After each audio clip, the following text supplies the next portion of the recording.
Hoje nós falaremos sobre codependência emocional.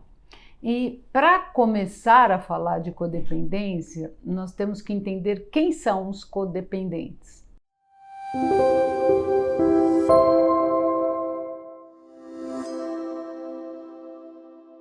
Vamos pensar que na história foram chamados de codependentes normalmente as pessoas de famílias de alcoólatras anônimos, né? Isso começou a ser falado no AA, onde a família toda, por aquele pai ou aquela mãe não poderem ocupar o lugar deles, ficavam em volta e acabava todo mundo saindo do seu lugar. Só que isso foi aumentando, foi sendo pesquisado e acabou este nome e esse transtorno sendo falado para várias outras dinâmicas familiares. Quem são, na verdade, então, os codependentes? São aquelas pessoas que dentro da dinâmica familiar, que a gente conhece as leis, ficaram sem o pai, normalmente com o vazio do pai, seja por vício ou por ausência, ou porque eles estavam totalmente ligados ainda à sua família de origem, aos seus ancestrais. E muitas vezes, e a gente vê muito isso na atualidade, a mãe acaba tendo que ocupar esse papel do masculino. Então, normalmente, um desses filhos acaba ocupando o lugar dessa mãe, acaba cuidando dos irmãos mais novos e sendo aquela pessoa que o tempo todo faz tudo e resolve tudo na família, né? E muitas vezes, se for mulher, ocupa o lugar do masculino ao invés do feminino. E essa pessoa fica com um vazio muito grande dentro de si em relação ao pai.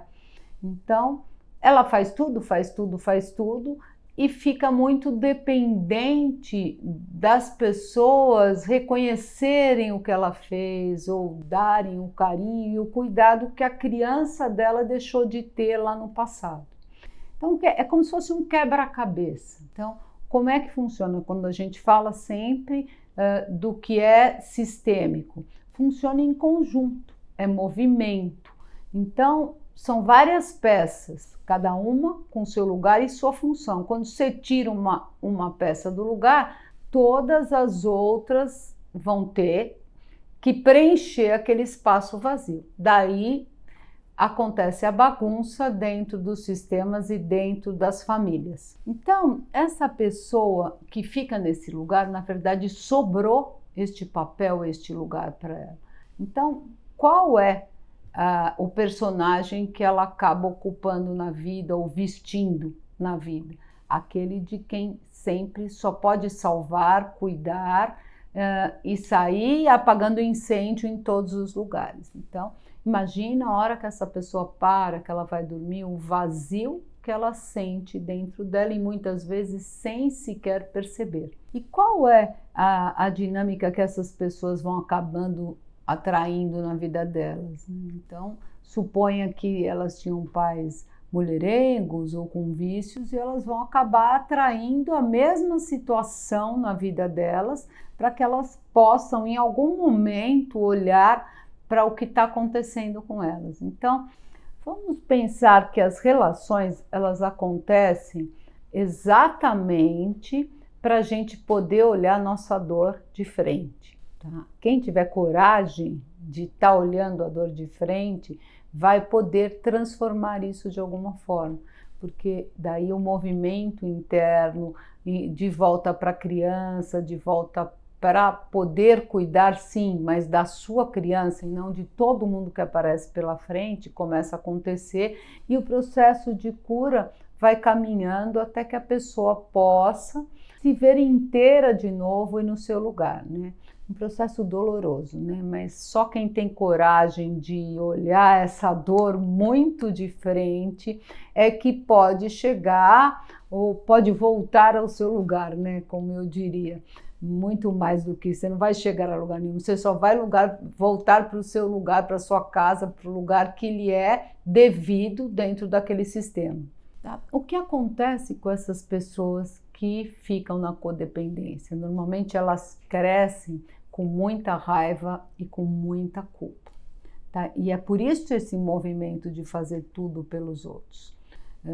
ela fica com raiva porque a criança dela não recebeu o que precisava, proteção, acolhimento, carinho, olhar, mas ela fica com culpa se ela não fizer pelos outros tudo o que tem pela frente, tudo que aparece. Então, fica assim uma coisa que fica um círculo vicioso.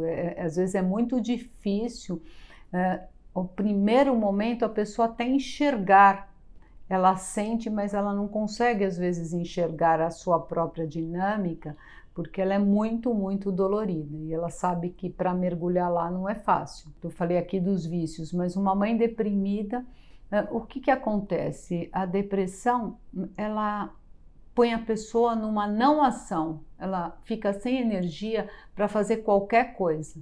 E, com certeza, os filhos dessa mãe deprimida vão ficar sem aquilo que eles precisarem. Então, isso também vai tornar esses filhos codependentes. Então, eles vão estar o tempo todo olhando para fora e buscando depois nas relações externas aquilo que vai completá-los. Então, é sempre um buraco, um vazio relacionado com as nossas histórias anteriores. Normalmente a história que vem da nossa família nuclear de pai e mãe. Pode vir de antes, porque isso vai passando de geração para geração? Sim, pode acontecer de vir desde lá de trás. Mas é importante vocês investigarem aí no corpo de vocês, principalmente, qual a sensação que vocês têm em relação às suas relações. Se você está neste lugar de o tempo todo, eu preciso fazer tudo, né? A frase é, eu tenho que, né? Se você tem muito essa frase na cabeça, se pergunte, né? O que aconteceu lá atrás que te deixou com essa necessidade voraz de o tempo todo ter que resolver tudo. E no caso do feminino, tira a mulher do lugar do feminino, que é o de volta para dentro, e acaba deixando ela o tempo todo querendo resolver, né? Isso acontece muito também no caso dessas mulheres que ficam no lugar dos homens, elas acabam conseguindo exercer o feminino dentro delas. Isso é muito complicado. Então, a pergunta que eu deixo aqui para você é se você se acha responsável por tudo e todos que estão à sua volta. Se a resposta for sim, eu convido vocês a este mergulho interno para que vocês possam fazer o processo através de uma terapia ou de uma constelação para voltarem ao lugar de vocês e poderem se sentir muito mais leves, muito mais tranquilos e estando na vida, em movimento para exercer o papel de vocês nessa vida. Se vocês gostaram deste vídeo, eu peço que vocês ativem o sininho, se inscrevam no canal e façam perguntas, porque as perguntas sempre vão ampliar muito o nosso conhecimento e pode ser a pergunta de outras pessoas também.